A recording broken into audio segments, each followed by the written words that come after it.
Hi everyone and welcome back to my channel called zuzanareacts, where I learn all things Bharat with your help, and I just share my Slovak Central European point of view. And today's video is going to kick off a series of, I hope, maybe 3 videos. It is about Nilesh Oak and the lost history of India. Many of you have asked me to react to this. So obviously I am going to do it. It looked like the last podcast that we have done from the Ranveer show with Nilesh was very interesting. So I wanted to continue an exploration of Indian ancient history. But before we jump into today's video, please like this video and click on the subscribe button and turn on the notification. Thank you so much for your support. Few weeks ago, but actually we're recording it just 1 hour apart. I'm still blown away by everything you spoke about in the last episode. I was waiting to find the Indian version of Randall Carlson and Graham Hancock. I'm glad we have him on TRS today. Welcome back, Nilesh Oak, sir. Thank you. Very happy to be back. Yeah. The last conversation needed me to speak on behalf of the skeptics because it was possibly your introduction to the mainstream Indian internet in many ways. I'm pretty sure in the last few weeks, people have made clips of you talking about the Mahabharata and Ramayana. We stopped that conversation at the point of Dwarka's submergence, destruction because of flood, sea gushing waters. And you were talking about cataclysmic events. You were talking about worldwide floods that we also hear about in other cultures, like the story of Gilgamesh in Mesopotamia, or the Greeks, Atlantis. Atlantis. Right? Plato talking about Atlantis 9,000 years before him. And bingo, we have the evidence for it. Yeah, we'll definitely dive deep into Indian culture in this one as well. I think we didn't complete that loop in the last episode about Atlantis. You spoke about Dwarka. You spoke about what was possibly the land of Lanka, which is not the same as Sri Lanka today. We also spoke about that land outside of Tamil Nadu. Kumari Kandam. So I will give you 2 options. I would prefer that you pick the second option. The first option is that we talk a little bit about Kumari Kandam. The second option is we complete last time's loop and we speak about Atlantis. Let's begin in the West and then slowly move to India in this one. Basically, the graph you showed us the last time where we spoke about how the Earth generally has warming and cooling periods. That's why the ice ages exist. That's why periods of warming like the current one that we're in exist. There are also jumps in terms of warming. Now, jumps could be because of multiple reasons. One of the main reasons is tectonic plate shifts and randomly a massive portion of ice melting, not just because of pollution, but just because of how nature works. Yes. Now, a massive piece of ice melting can actually change sea levels all over the world. And that's what people attribute the formation of the Black Sea to. That's what people attribute the disappearance of Dwarka to. And also Lanka, Ravana's Lanka. And also Lanka. Simple question to you. So I'm not giving you an option. Where was Atlantis? Okay. Great question. I would love to answer that. And here is the reason why I called it great question, because I don't know the answer. Do people know the answer? People really don't know the answer. That's why there are speculations all over, right from Antarctica. Was it Atlantis? Now, this is Graham Hancock. But they have thought of Indonesia, which is now much of it is underwater, but it wasn't so. If you go back, say, 10,000 years ago or 15,000 years ago, and definitely 20,000 years ago, that was like a Sunda land. It's called the Sunda land. Sunda Upasunda, that Sunda, Sunda land. Amazing, fertile place, beautiful place, but most of it went underwater. You're talking about Indonesia. Indonesia. So could that be Atlantis? So essentially think of any place around the world and somebody has speculated if that is Atlantis. So that's everywhere. Honestly, I don't know the answer. But something to think about on Indonesia. So that's right now, our model for anthropology is that everything started in Africa. And from there, it went out. Of course, it came to India, significant portion. Then India was like a genetic melting pot, not just melting pot, in fact, a genetic cuisine.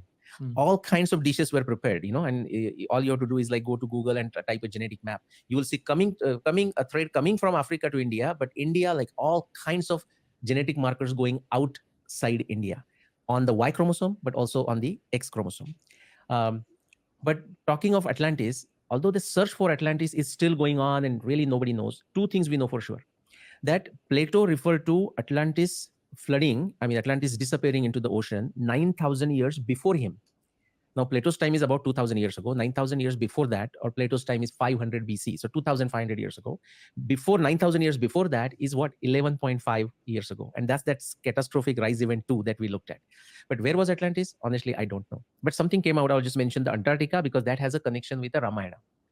Right now, Antarctica, sorry, not Atlantic. Antarctic is under a very thick sheet of ice. But the geological data shows, and this is a wonderful work of many researchers, but specifically just to name individual person, I would say Charles Hapgood. He taught at MIT, he taught at Harvard College, history. He taught history there. But he was a scientist par excellence and not truly appreciated by the mainstream academic community again. They object to his research, but they cannot come with the alternative. Okay, so basically it's a vitanda, it's a useless type of discussion. He has shown with a phenomenal research, and I have studied that for many years now, that there was a time when Antarctica was ice-free. Maybe not the entire land, but parts of Antarctica were ice-free. To the extent there were possibly human habitation or definitely rivers flowing and vegetation. Lo and behold, that Piri Reis maps I mentioned in the previous episode, the Turkish admiral, the Navy guy, when he shows that landmass called Antarctica, like Antarctica, which fits the right location, that map, Piri Reis map, is shown with river channels on Antarctica. Now, isn't that fascinating? Because as far as the mainstream academia is concerned, the Antarctica is covered with ice for thousands and thousands of years, but that is not so. Now, what is the relationship to Ramayana? Ramayana describes that actually Ravana, this is in the Uttarakanda, the 7th canto of Valmiki Ramayana. Ravan is going around the world conquering all lands, and he goes to, there is a description, he goes to Yamapuri, and the Antarctica, the southern tip is the Yamapuri, Yama, the land of Yama. That's why we consider the southern direction as the direction of a Yama. Yama is the one who supposedly takes our atmas, afterwards once we die. That's the, religious point of view. Okay, just a very quick one, because when he talks about Yama, you know what that means actually in Slovak? Yama means a hole, like the big hole you dig. Just fun fact. So actually there is a description in Uttarakhand. He goes to Yamapuri, then he reconciles with Yama, and from there he goes to Patala. Now, if you put the geography together, you can very easily see India going to Antarctica. And if you just go on the other side, do you know where you go? You go to Argentina. I have been to Patagonia, both on the Chilean side and also Argentinian side. In fact, geologically, you can see in the past, those land masses were connected. Now there is a water because of sea level rising. So that's the point on Atlantis. So Atlantis has not been found, but Atlantis research pulled out these wonderful gems. That's the benefit of it. I mean, in my 7th grade geography class, I learned that the North Pole and the South Pole and the region surrounding it are cold because of the lack of the sun's heat basically reaching those two parts of the earth because of the tilt of the axis. So kind of the physics fan in me is questioning how they were ice free. Great question. Two answers, and I'm simplifying it. Sure. The first answer is where the ice is formed is a somewhat complex phenomenon. It's just not purely related to how much sun rays goes or how far it is from the equator. It's somewhat complex. It is a mixture of too many factors going into it. But broadly speaking, what you said is correct. As you go away from the equator, there is more colder places. The second one is beyond the tectonic shift, which is the work of Wagner, like about 100 years ago. And he was basically rejected, ignored by the mainstream academia in 1930s. He could not see the success of his great theory in his lifetime. What was his theory? Wagner, the tectonic plates, shifting of a tectonic plates. Okay. But there is, so now that finally they accepted tectonic plates, now there is another theory. This is not a new theory. Einstein was fascinated by this theory. I'm going to tell you, and I just briefly mentioned it in the previous episode. It's called Earth crust displacement. Now this is fascinating. So think of this as orange is a good example. So let's say we loosen the skin on the surface of the orange. So orange inside core remains the same. We don't make it move. But the Earth crust, which is about 50 kilometers thick, on an average. So we can move the crust without actually moving the core. Now, be fascinated. Be ready to be fascinated. Now what happens is, suppose my Antarctica is here on the southern side. So inside core remains the same. But because of Earth crust displacement, I shift it a little bit. So because the Earth core is same, still the South Pole is at the same position, but my Antarctica is no longer at the South Pole. So Antarctica has shifted. And you can have that. And actually there is evidence. This is the work of Charles Hapgood. So the South Pole was still as cold as it is today. Correct. But the land mass of Antarctica was probably at a different position on the globe. Very good. And not too far from it, but shifted from where it is today. Right. It was cold, but not so cold that it's covered in ice because it had a different position. Different latitude, right? Now in the south, there is not much land. So it's very difficult to explain. But in the north, it is very easy to explain. In fact, today, the North Pole, the terrestrial North Pole is right in the middle of Arctic Sea. But if you go back about 15,000 years ago, and now you might get a goosebump moment. If you go 15,000 years ago, the North Pole, the terrestrial location of North Pole, there is evidence to show that, and Charles Hapgood work does a great job, was right in the middle of Bay of Hudson, which is, if you look at the Canadian map, like the big ingressing sea kind of thing, that's the Bay of Hudson. Now imagine if the North Pole is in the Bay of Hudson, and we can draw the map if we can. If you open another one and draw the map of North America, I'll show you where the Bay of Hudson is. If there is a North Pole right there, now can you tell me what will happen in the area surrounding it? It will be filled with ice. Yeah. Well, that's a North America ice age. Gotcha.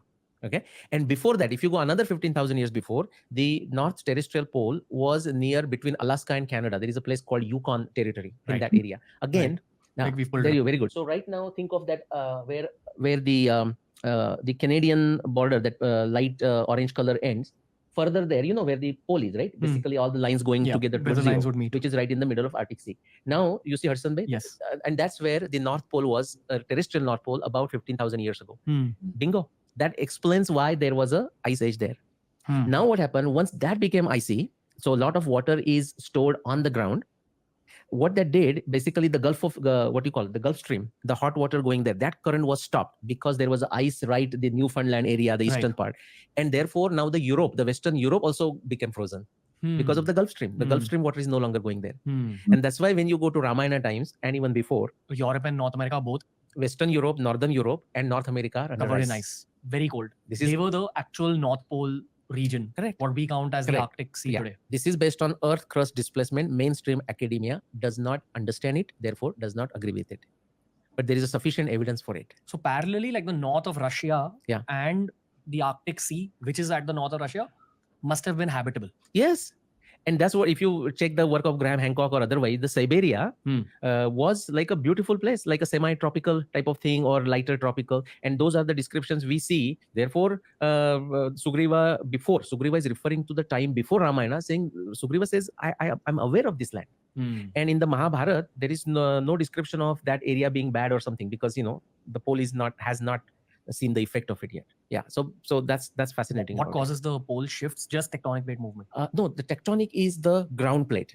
Think of it like, you know, there are 7, 8, actually there are more, but these are physical plates. Like India is on a certain plate. Sure. That plate came from Africa all to of them here. Floating on lava. Yeah, floating on lava. Japan gets tons of earthquakes because almost, if you see that tectonic plate graph, 7 plates come together in the Japan. So just imagine, you know, they're trying to push each other, and it results in just earthquakes and shaking of land in Japan.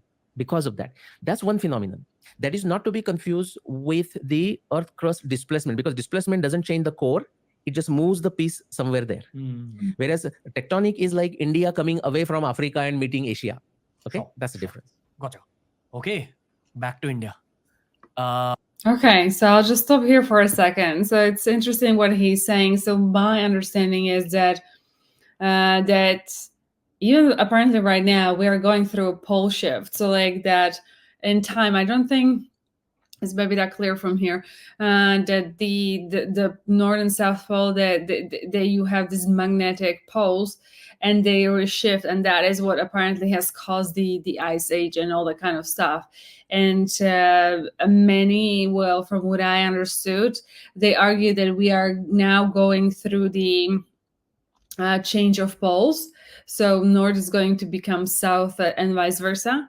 And that last time that happened, that was the ice age, when there were dinosaurs and everything, you know, got extinct, etc. So interesting. It's interesting to see that he's got like a similar understanding. I think a good point to begin today's conversation when it comes to the Indian epics is a book on astronomy that you were telling me about outside. What is that book? Okay. So remember we talked about why only India has Ityasa, this very stable language with low to no drift. That is very critical. The second most critical aspect is the very precise, accurate, sophisticated understanding of astronomy. India can check their boxes, and ancient India can check the boxes on these both counts. And the third one is the Guru Shishya Parampara, which is also phenomenal. In the field of astronomy, Surya Siddhanta, I mean, there were many texts, many might have been lost, but whatever is remaining within that, the Surya Siddhanta is an ancient Indian text on astronomy. Much revered, of course, within India, but even outside India. When British became aware of it, aware of the India, they came here. The first thing they did, one of the first thing they did is taking away Surya Siddhanta. Taking away meaning taking Surya Siddhanta, translating. It was actually a transatlantic project about 17th, 18th century and after that. Transatlantic project. Professors from America and professors from United Kingdom and professors from France were working together to translate Surya Siddhanta. It's that much important. They understood the importance of it. Many of our modern day Indian academics or otherwise do not understand it. Why? I won't blame them completely, because this is not just a simple pocket book that anyone can understand. In fact, it has about 500 shloka, okay, 500 shloka, 14 to 16 chapters, something like this. It is meant as a pocket book, but pocket book for a astronomy expert or astronomy genius. It's like think of all the physics formulas in modern physics, just summarized there. A novice will not know what to do with them, but somebody who is expert will know what to do. That's how it is. So it is written in a very cryptic language, but it is fascinating because in the last episode, we looked at the multiples of 7,000, like starting with us 7,000 years ago, Mahabharata, 14,000 years ago, Ramayana, and more than 21,000 years ago, Rig Veda, just as a simplicity, for simplicity's sake. You will find that there are epochs in the Surya Siddhanta text. Now, these are not easily revealed to us, but somebody has to work on it, and many great researchers have worked on it. If you find those epochs, they parallel these great historical development in Indian civilization or ancient Indian civilization. You mean at these points the book was slightly changed? Slightly changed. Something significant was happening. Okay, let's take this quick journey through the different epochs of Surya Siddhanta, and then you can see the connection with Ramayana, Mahabharata, and even other things. If you look at Surya Siddhanta today and you want to say, okay, how long we have this text? And there is some reference that you can read into Surya Siddhanta. For technicality, I will just remove it. Just will say these are the longitudes of nakshatra. Okay, we'll leave it at that, whatever that may be. What are their numbers? So they are given in Surya Siddhanta. Today we know the longitudes of nakshatra. If we see the gap between today's measurements of longitudes of nakshatra and given in Surya Siddhanta, we can immediately calculate that happened about 1500 years ago. The measurements made in Surya Siddhanta of longitudes of nakshatra 1500 years ago, 580 C, 600 C, something like this, about the time of Aryabhatta, something like this. Now, when Westerners, when they came across Surya Siddhanta and they found this reference, do you know what they said? They said, oh, Surya Siddhanta is written 1500 years ago. Now, that itself was fascinating to them because they had the whole entire dark period until Copernicus and Newton and so on. So they were fascinated. But that is not the truth. Unfortunately, this fakery, or maybe error on their part, maybe not fakery, it still continues in academic circles. Like they think Surya Siddhanta is a very recent origin. It is not. Let me walk you now further. If you go further back and find out what is the another epoch where some correction, some update was made to Surya Siddhanta. Now, why do we need updates? Because astronomy is very, very stable. But when you go back thousands and thousands of years, even those things start changing. You mean astronomy is the study of the stars? Study of the stars, planets, nakshatra, positions, seasons, the connection of season with Indian lunar months, and so on and so forth. Got it. Okay. But over thousands of years, the map of the sky changes slightly. Map changes, the constants change. For example, Earth has many motions. One is Earth is rotating around itself. That's one motion. The second one is Earth is rotating around the sun. That's the second motion. Then Earth is, when it's rotating around the sun, it's inclined at an angle with respect to the sun. Interesting. Now, it has a one motion around itself, then around the sun. Those are two. There are many motions. I'll tell you only four. Sure. The third one is like this. The Earth's axis where it points to, over a very long period of time, the Earth's axis points in a different direction. So like a top, the motion of a top, it goes like this. Right. That's called precession of the equinoxes, precession of the Earth's axis. Is 26,000 year long circle. And then there is another one is a nod, like a Japanese nod, like this. So this right now, the angle is 23.5, but it's not always 23.5. It goes from 22 to 24.5 or something like this. Now, this is where it comes into the picture. Now, this is this Milankovitch cycle. These all adds up to those cycles that we talked about, the sea level rise and so on. Okay. Now, let's go back beyond that 500 CE. The first epoch going backwards we find is about 3000 BC.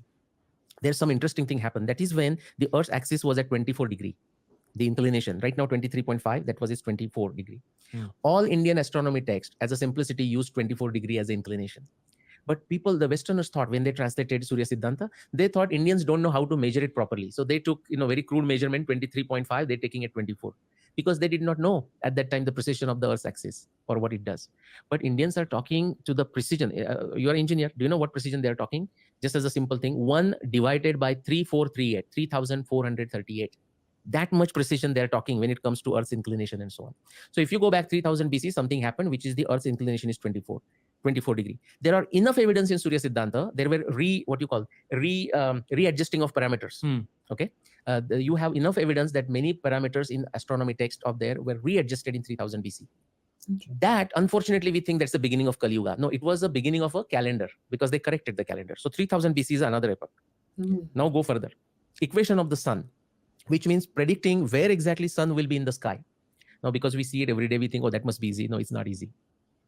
The equation of the sun that was adjusted, not defined for the first time. It was adjusted, rewritten, corrected at the same time as Mahabharata, 5500 BC. That we can show purely based on the internal evidence of Surya Siddhanta. This is a work of great researcher, Dr. Anil Narayanan. He was a former ISRO scientist. And wow. Did it happen because of a celestial event also taking place? Why they could have done it, we don't know. At least not for the equation of the sun. Sure. 3000 BC is correct because many things were changing. So they did that. But the question you ask is very important for the next epoch. Now, if you go beyond 5500 BC, let's come to 8000 BC. Just like I told you about the longitudes of the nakshatra, now there is other one. So longitude is the vertical where they are. Latitudes is like the circles like this. Mumbai is like 19 latitude north. You know? The latitudes of nakshatra that are given in Surya Siddhanta, if you try to take the latitudes then and now look at the latitudes now and see how long we have to go before we can match the both, you have to go to 8000 BC, which is 10,000 years before today.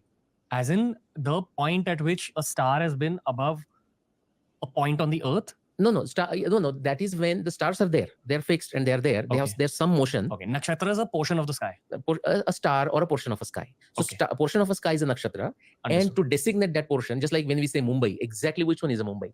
We might say Flora Fountain or Hutatma Chowk is a Mumbai, right? Sure. So to specify something, they use a specific star in that area, 13 degree area, and they call it a Yoga Tara. Yoga Tara of that nakshatra. Gotcha. So effectively, right now, the way modern humans map out the earth is latitude and longitude of the earth by drawing lines on the earth. Similarly, at that point, they used to map out portions of the sky with respect to points on the earth. They did both. So there is a longitude, latitude on the earth. Yeah, they did both. It's amazing. Okay. And that's why Ujjain has so much importance, because Ujjain is the northernmost point for the sun to go as far as north. 23 degree, remember? 23 degrees. So 21st. Tropic of Cancer. So 21st June, and we're simplifying it, 21st June, sun would be exactly above Ujjain because it has gone all the way to the north. And then now it's going to start turning backwards, backwards meaning to the southwards. So it was mapped. Actually, see, again, this is another digression. But when they refer to Brahmavarta, they sometimes say it is a 2 degree. And people, sometimes the descriptions come like that. And say 2 degree of what? They are taking the longitude, latitudes there and mapping it on the surface. So like when you go about 110 kilometers, the latitude approximately will change by 1 degree. They know this. They knew this. But back to this. So at 8000 BC, the Surya Siddhanta latitudes numbers are such that if we do the mathematical precise analysis based on the best of the modern astronomy we know, it tells us that those latitude measurements of nakshatras were made 10,000 years ago. Now, even to have the concept of latitude and longitude, they measure them. See, this discussion that you and me are having would be completely alien to a good number of academics, good number of modern individuals who simply are stuck in like a 2000 BC and 3000 BC and cannot go any further. But 8000 BC is not the end. If you go further back, now 8000 BC, why? Now you ask me, like, was there any specific reason? There was a specific reason, couple of reasons. One thing, think of this as the end of Younger Dryas. So maybe the civilization is beginning. Now that's my speculation. Younger Dryas impact theory is about the meteor hitting the meteor and cold. Flooded. Yeah, cold. First fire and then cold for very, very miserable life conditions for like 1500 years or so. An unnatural ice age. I mean, for lack of better word. Correct. No, that's a good way to describe it. But fabulous. It wouldn't have happened in the natural course of the earth. Correct. Unless a meteor hit, which it did. So basically, when the conditions became okay, that's the end of the Younger Dryas. And so that is one reason. Another one is that very traumatic period is remembered in the Indian memory by making use of astronomy. Again, it will be a digression. Maybe I'll not go too much into it, but just briefly touching on it. It's known as Rohini, Shakata, Bheda. Rohini is a nakshatra, one of the 27 nakshatra. It is made up of that area of 5 stars, like a V, English V, So end of that corner, that V is that Rohini star. And then there are 2 stars. Anytime Saturn or Mars goes inside that V shape, it's considered that planet did the Bheda of a Rohini. Rohini, Shakata, Bheda. It split the cart of Rohini. That is the astronomy term in the Indian astronomy. Why is that important? You see the Saturn and then Indian astronomy text, like the Surya Siddhanta, says who does the who does the splitting the cart of Rohini? It says Moon, of course, always does it. But the additional two planets who do it is Mars and Saturn. Now, I'm telling you, until 100 years ago, other than Indian astronomers like Shankar Balakrishna Dikshit, a contemporary of Lokmanya Tilak, everyone around the world considered this impossible. That Saturn and Mars could not enter going inside that V particular- shape, right? In about 150 years ago, Shankar Balakrishna Dikshit did the calculation, just imagine, without computers, and said, if Saturn does it, or Mars does it, or Saturn does it, it will happen before 5000 BC. Now that itself is fascinating. I have shown with a simulation that yes, that indeed happens. Both Mars and Saturn start splitting the cart of Rohini only if you go before 5000 BC. Sure. That's with the modern thing, right? Now TIFR, right in Mumbai, they published a paper maybe 20 years ago, and they showed that Mars can do it. And they showed the data using the NASA data, Jet Propulsion Lab data, which is great. And kudos to them, Mayank Wahiya, and I know them. But they also claimed Saturn will not do it. And again, just like that Arundhati Vasishta, I had a Shraddha in those. I said, if Surya Siddhanta is saying it, I trust Surya Siddhanta more than the modern guys, modern academics. Okay. I don't trust academics anyways. Okay. But so I said, let me do it. And when I actually tested it, I have shown, and there is a co-researcher of mine, Ameya Modak from Pune. He's in Finland right now. We actually showed there are 4 or 5 instances of Saturn splitting the cart. The point is, these are all things happening, most of them during the Younger Dryas. And what is the correlation? After saying this, Rohini Shakatabhed, Surya Siddhanta, and the commentators on Surya Siddhanta, Indian commentators like Ganesh Daivadnya, go on to saying when Saturn or Mars split the cart of Rohini, it is a very bad time for human beings, bad time for the Earth. They are saying based on their Younger Dryas experience. So there were people who could do it. Okay. Okay, I'm going to stop it right here before the questions. Let's the questions come to the second part of the video. For me, this is absolutely very fascinating. I've always personally had a very keen interest in cultures. So for me, my main pull when I was younger was my Aztecs and like the Latin America, maybe because I got the books of those when I was a kid for Christmas. And I love things that we basically, whatever he's saying, it's some might call pseudoscience, I guess. But I think nonetheless, we need all different kinds of people with all different kinds of opinions. He seems like, to me, very educated, like he knows what he's talking about, etc. Now, what I love about the ancient history is that you could never really truly determine what happened and how things happen. And it's just very fascinating to, even for the mind, to try to grasp how that was. Like the astronomy, or like when I read Ramayana, like they talked about astrology, and just to get to astrology, you need like really evolved society, right? So it just makes you think like how the world existed, what were the people, what were the cultures. Now he's mentioned about a guy that he believed something was possible where people in the West did not believe or couldn't even grasp their heads around that. It is fascinating that if you think about it right now, in a way, our Earth is kind of small. Like we can now start learning about more in depth about different cultures, but obviously it is still really big enough that you have different cultures that were able to evolve over centuries and stuff. You might never learn about that because you live at the exact opposite side of the globe.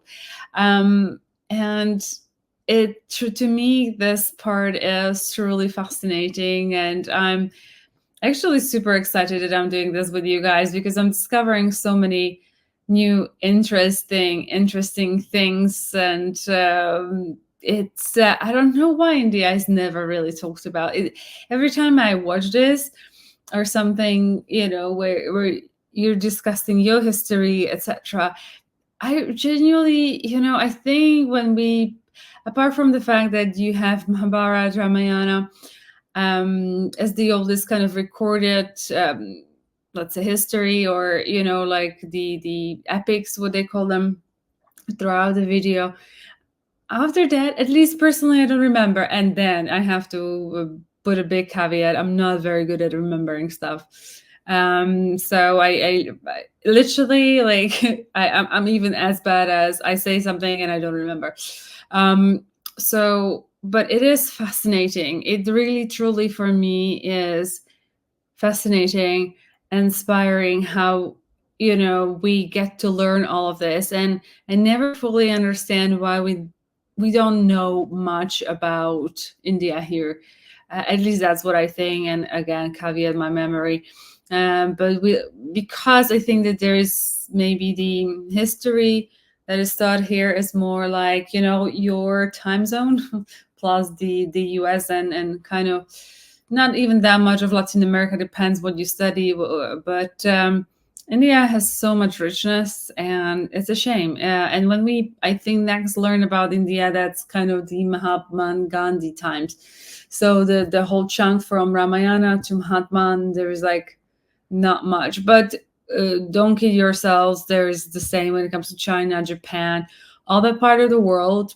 There isn't that much, I personally believe, knowledge. It's more like it's more Africa, because, like, let's say Africa is right under Europe, and then America, and then anything you go to the east, it's not really, you know, maybe like the Genghis Khans and all that kind of stuff. But I personally do not recall like studying, like I've learned here from you guys about Mughals and Nalanda and all these kind of things, which is pretty fascinating for me. And let the fascination of India continue in the part 2 of this video.